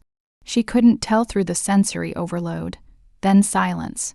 She killed the system, her hand shaking violently on the switch. 6 soldiers lay on the marble floor, 5 unconscious, 1 dead, the leader, with a single bullet hole in the center of his forehead. Luca stood over the body, his gun still raised, his expression empty of remorse. "Secure them." He ordered his men. "Medical for the living, disposal for the others, and someone find out how they got through our perimeter." Marco gave them the access codes weeks ago, one of the guards said. Orders to attack if he missed his daily check-in for 48 hours. He planned this as his final act of revenge. Then it's time we cut him off permanently. Luca lowered his gun, his gaze sweeping the hall, checking for injuries, counting his family, ensuring everyone had survived. Then his eyes found her. She stood beside the wall, her hand still on the bell, her body shaking with the crash of adrenaline. She had just been the lure for a trap that left 6 men bleeding on ancient ground. She should have felt horror. Guilt, disgust, instead, she felt only grim satisfaction and the bone. Deep certainty that she had made the right choice. Luca crossed the room and pulled her into his arms, careful of her injured shoulder. "You did perfectly," he murmured against her hair. "You saved them all. Every single person in this room is alive because of you." I rang a bell. "You rang the bell knowing what it would do. You turned yourself into bait. You trusted me to protect you while you protected everyone else." He pulled back to look at her face, his thumb brushing her cheek. "That's not nothing, Sophia. That's everything." Around them, the family was recovering. Medics rushed in. The dead soldier was removed with efficient discretion, and Rosa approached with that measured grace that never quite concealed the predator beneath. "Miss Sophia," she said formally, "you have the gratitude of the Mancini family. You have also earned the right to choose your own path from this moment forward. Leave, and you will have compensation and protection for the rest of your life. Stay, she paused, glancing at Luca with something that might have been approval. Stay, and you become family with all the burden and blood that entails. She looked at the woman who had tested her, judged her, nearly let her be executed. Then at Luca, whose hand still held her like she was something precious and breakable, despite knowing exactly how strong she was. I need to make a call first, she said. 3 months later, spring transformed the estate into something almost innocent. Blossoms drifted across the manicured lawns like pink snow. The gardens had been replanted, the blood-soaked main hall renovated and rededicated. Dante had recovered, diminished but alive, and had formally stepped down as the head of the family. The family tree had been pruned. Marco's name had been struck from the official records. Not dead, but exiled to a monastery in rural countryside, where former heirs went to contemplate their failures. He would live, but he would never lead. Luca ruled now, though he had refused the traditional title, calling himself acting administrator and temporary guardian, as if power were something he wore uncomfortably. But she saw the truth in how the family deferred to him, how even Rosa sought his counsel before making decisions. The empire was his. He had earned it in blood and strategy, and she stood in her apartment, packing the last of her belongings into boxes. The studio where she had built her business, taught her students, dreamed her small dreams. It felt like a museum now, a monument to a life she had outgrown without meaning to. Her mother sat on the worn couch, watching with the kind of careful neutrality that mothers perfected when they knew their daughters were making irreversible choices. You sure about this? No. She folded another shirt, placing it gently in the box. I'm terrified. I'm moving into a compound with armed guards and a family that measures love and loyalty and sacrifice. I'm giving up my business, my independence, everything I built. But I love him. The words came easier now. After 3 months of Luca driving into the city every week, sitting in her tiny apartment, learning to exist in her world before asking her to join his. I love him, and I trust him, and I think maybe that's enough. Love isn't always enough, baby. I know, but love plus choices. She turned to face her mother. He gave me 3 months to decide. He set up a trust fund I didn't ask for. He made sure I could leave at any time for any reason with enough money to restart anywhere in the world. He gave me every exit, Mama, and I'm choosing to stay. Her mother was quiet for a long moment. Then, does he make you happy? He makes me feel alive. Is that the same thing, sometimes? Her mother stood, pulling her into a hug that smelled like home and comfort, and all the safety she was leaving behind. Just promise me that if you ever stop feeling alive, if you ever start feeling trapped, you'll call me, and I'll come get you. No questions asked. I promise. They finished packing in comfortable silence. Then Luca's car arrived. Not a limousine. Just a simple black sedan with a driver who helped load boxes with efficient courtesy. Her mother hugged her one more time, whispered something about keeping her wits and a sharp mind, and let her go. The drive to the estate felt different now. Not a journey into unknown territory, but a homecoming to a place that had claimed her through fire and survived. The estate looked softer in spring, less fortress, more home. Guards still patrolled but nodded in greeting as the car passed. The fountain in the circular drive had been replaced. The new one featured a phoenix rising from waves, wings spread in protection. Luca waited at the front entrance. He wore simple clothing, dark pants, white shirt, no tie. His hair was longer now, brushing his collar, softening the severe lines of his face. But the scars remained, and the sharp intelligence in his eyes, and the way he looked at her like she was the only thing in the world worth protecting. She got out of the car and felt her entire body relax in his presence. You came, he said. You doubted. Every day for 3 months. He moved down the steps, his hands framing her face with that careful gentleness he reserved only for her. Every day I thought you'd realize what staying meant and choose the safer path. Safe is overrated. She rose on her toes, pressing her mouth to his. The kiss tasted like homecoming and future, and the sharp edge of choices made with open eyes. When they pulled apart, Luca kept her close. Nico has been counting down the days. He's reorganized your book collection 3 times trying to get it right. I told him you'd do it yourself, but he wanted it perfect for your arrival. Warmth flooded her chest. He's speaking full sentences now, paragraphs, entire conversations about dinosaurs mostly, but he started asking about philosophy and ethics and whether revenge can be justice. Luca's smile was soft. You gave him back his voice. The least we can do is give you a home. What about your grandmother? Rosa had the staff prepare the Western suite. 4 rooms, private entrance, your own space within the compound. He tucked a strand of her hair behind her ear. She also mentioned something about proper timelines and what comes next. I told her we'd discuss it after you settled in, after you decided if you could actually tolerate living here full-time. And if I can't, then we find somewhere else. His voice was certain. I meant what I said, Sophia. You're not a prisoner. If the estate is too much, too suffocating, we'll get a place in the city. Somewhere that's ours, not the family's. The offer stunned her. The man who led one of the most powerful families in the country, offering to leave the ancestral home for her. Let's try here first, she said. If it doesn't work, we'll figure it out together. His relief was visible. Together, I like that word. They walked into the house hand in hand. Staff greeted her with respectful nods, not as a guest, but as family. The housekeeper appeared with tea and gentle welcome. The main hall had been redecorated. The ancestral portraits moved to a smaller, more intimate room. The space felt lighter now, less weighted with judgment. Nico ambushed them in the library, launching himself at her with the enthusiasm of someone who had been waiting too long. You're here. You're really here. I organized your books by subject, and then by author, and then I thought maybe you'd want them by color, but Uncle Lucas said that was ridiculous, so I did subject. I can change it if it sounds perfect. She interrupted, laughing. Show me. They spent an hour in her new suite, which was less a suite and more a small, beautifully appointed apartment.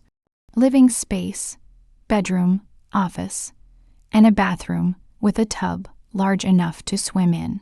Nico had indeed organized her books, and the sight of her modest collection displayed on floor, the ceiling shelves, made her throat tight. This wasn't just a room. This was a declaration that she belonged. That night, the family gathered for dinner. Not the formal, suffocating ritual of before, but something smaller, warmer, just the core family. Rosa, Dante in his wheelchair, a few aunts and uncles, Nico bouncing in his seat, and her, sitting beside Luca at a table where she was no longer the outsider. Rosa raised her glass. To new beginnings, she said, her gaze settling on her with something almost like warmth, and to the courage required to choose family, even when family is complicated. To complicated family, Luca echoed, his hand finding hers under the table. They drank, they ate. The conversation flowed in 2 languages, and when she couldn't follow, Luca translated quietly, his breath warm against her ear. Later, after the meal ended and the family dispersed, Luca walked her through the gardens. The blossoms were in full bloom, petals drifting through the air like gentle snow. The moon hung low and full, painting everything silver-edged. There's something I need to tell you, Luca said, his voice careful. Her stomach tightened. That sounds ominous. Not ominous, just true. He stopped walking, turning to face her fully. Marco is dead. The words hit like a physical force. What? You said he was exiled. You said... The Russo organization kept him for a month, took their payment in full, then returned him to us. We sent him to that monastery to contemplate his failures. Luca's expression was unreadable. Then he tried to escape, tried to contact his remaining allies, tried to orchestrate one final act of revenge. The monks contacted the family council. Rosa made a decision. She had him tried, convicted, and executed by family law. It was clean, it was final, it was necessary. Luca's hands found hers. I wanted you to know before you heard it from someone else, before you looked at this family and wondered what you had really agreed to. She stared at him, processing. Marco was dead. The man who had charmed her, framed her, nearly destroyed her, gone. She should have felt something. Grief, horror, vindication. Instead, she felt only a strange, cold relief. "Thank you for telling me," she said quietly. "You're not disturbed, I'm relieved. The admission felt dangerous. Does that make me a terrible person? It makes you honest." Luca pulled her closer, his forehead resting against hers. "And it makes you exactly where you belong. In this family, we don't apologize for protecting what's ours. We don't feel guilty about eliminating threats. We survive together. Together." She repeated. The word felt like a vow. 6 months later, the estate held another gathering, not the old tradition. That had been retired. This was something new, the spring revival, celebrating renewal and transformation. She descended the main staircase wearing jade, the color of new growth, of life continuing. The dress had been a gift from Rosa, tailored perfectly to her body, elegant without being suffocating. She wore her hair natural, her scars visible, her presence unapologetic. The family gathered below, along with business associates and allies who had been carefully vetted. The room was full of power and money and barely concealed danger. But when Luca looked up and saw her, everything else faded. He waited at the bottom of the stairs, devastating in a black suit that made him look like violence wrapped in silk. His scars were visible, his tattoos peeking from his cuffs. His eyes locked on her with the kind of intensity that made her forget to breathe. When she reached the bottom step, he extended his hand, ready to dance with the right man. She took his hand, feeling the roughness of his palm, the strength, the certainty. "I was never dancing with him. I was just waiting for you to cut in." They moved onto the floor as music swelled. Not a waltz this time, something modern, something that pulsed with life and possibility. Luca pulled her close, his hand settling at the small of her back, his body pressed against hers with possessive certainty. "Last chance to run," he murmured against her ear. "I'm not running." Her arms wrapped around his neck. "I'm home." They danced beneath crystal chandeliers, surrounded by a family that had tested her, broken her, and ultimately claimed her as their own. And as Luca's lips found hers, claiming, promising, sealing, she understood something fundamental. Some love stories began with flowers and poetry. Hers had begun with poison and blood, and it was exactly where it was always supposed to lead.